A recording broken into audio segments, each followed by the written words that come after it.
Now that we're all depressed from the Signalis video, it's time to cheer up with some anime girl football, or more accurately, anime girl air hockey.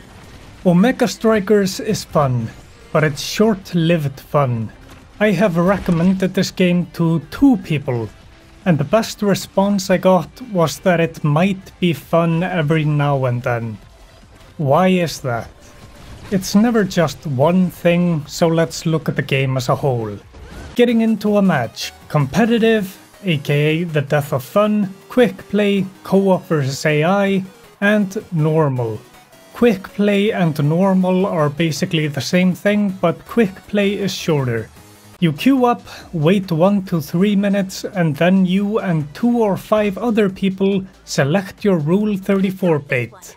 Like the football girl, slime, depressed 7-year-old, happy 7-year-old, this, steroid man with strawberry ice cream hair, cat person, and really very cool guy because he wears his jacket like a blanket instead of having his hands in the sleeves like a normal person.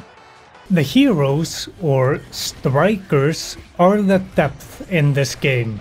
Remove them and then it's just hitting a ball around hoping it doesn't get blocked by an enemy. Get ball in hole to win, but first you have to remove the locks. The locks can actually be different. Sometimes they're in the corners of the map, sometimes kind of in the middle, or maybe in front of the goal. And the ball has to hit the locks and then the goal opens up. So far, so good. Pretty simple gameplay with some variants to keep it fresh. Then we get into strikers and their abilities. All strikers have 5 abilities. One is just hitting the ball, which is the same for everyone. Another one that's the same for everyone is this super move where you freeze the ball and then shoot it hard, if you have a super meter, which you can charge up by hitting the ball or maybe other strikers. If you don't have super meter, you just become invulnerable. Then there's the movement ability. It can be just a speed boost or teleporting and doing some form of hit, or a dash. The last 2 abilities are a lot more varied, but it's generally stuff to hit the ball or other people. Stuff like shooting projectiles, creating a barrier, a punch, kick, or whatever. Just think of them as ouchie abilities. So hitting people, you wanna make their health go away, and then try to shoot them off the map. This will put them in a 10-second timeout and will make it easier to get a goal. Or at least it would if my team had any coordination. This is a game developed by ex-League of Legends people. Which is why it seems like the strikers are horribly balanced. Some strikers just seem far better than others. Like if you look at Kai and Dubu, Dubu can create 2 things that can block space on the map, so the ball and players can't get through. But Kai just shoots some projectiles that do damage and can hit the ball. Dubu's abilities also do that, but better and far easier to use and get value out of. And he has greater map presence because of that. And I'd say his movement ability is better. Kai's ability is a speed boost, but Dubu dashes and stops the ball. It's stuff like this. Just some strikers' kits are better and bring more value to the team. So you could be like, oh, that guy's really cool, too bad his kit sucks.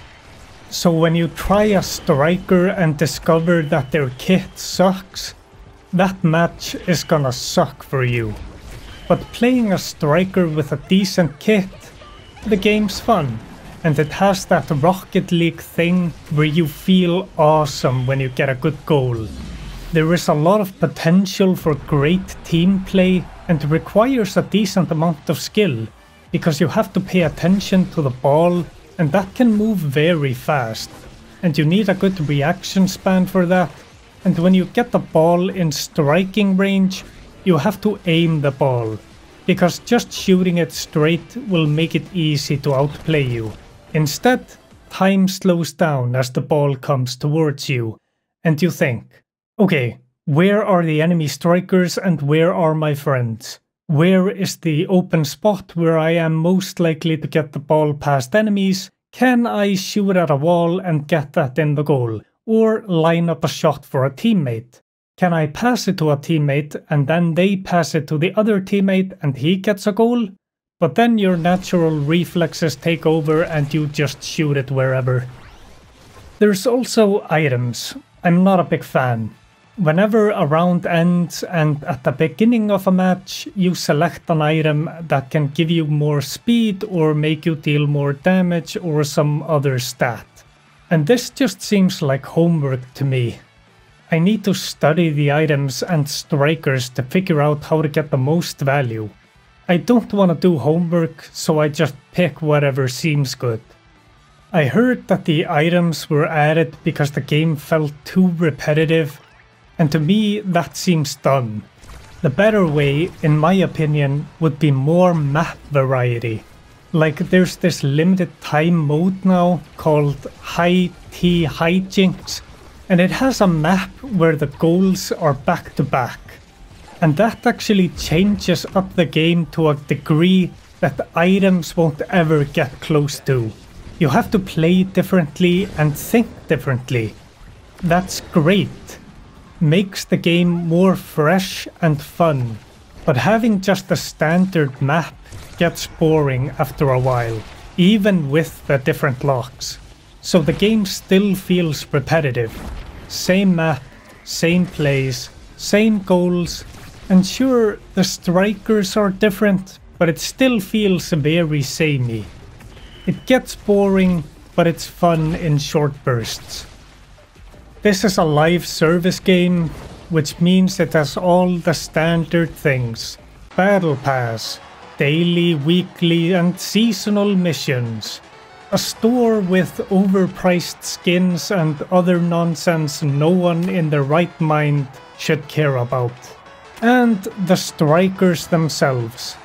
You can earn them pretty quickly, but the newer, probably better ones are more expensive. So that can feel kinda pay to win, even if it is the industry norm. Personally, at this point, seeing all this live service stuff just makes me feel tired.